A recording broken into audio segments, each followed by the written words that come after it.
जात असताना त्याच्या पायाला साप चावतो. पप्पूला राग येतो. तो जाम चिडतो आणि आपल्या पायाला सापाच्या समोर नेऊन म्हणतो, घे चाव, किती चावायचे ते. साप 3-4 वेळा चावतो आणि त्याला दमून विचारतो, अरे तू माणूस आहे की कोण? पप्पू, मी तर माणूसच आहे, पण माझा पाय खोटा आहे.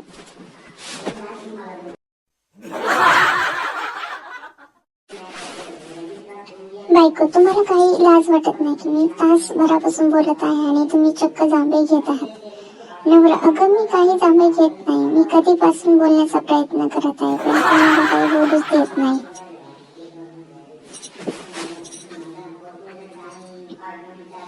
एकदा एक जण बसमध्ये चढतो, तेवढ्यात त्याचा फोन वाजतो. त्याने फोन उचलून सूचना देण्यास सुरू केलं. तू हात कापून ठेव, मी आल्यावर गळा कापेन. त्याचे हे बोलणे ऐकून पूर्ण बस रिकामी झाली. कंडक्टर त्याला घाबरून विचारले, आपण कोण आहात? मी शिंपी.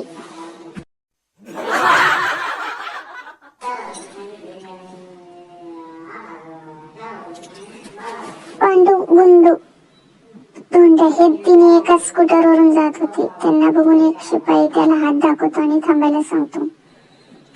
पांडू, अहो आम्ही तिघेच कसंच बसलोय आहोत, तुला कुठे बसवणार?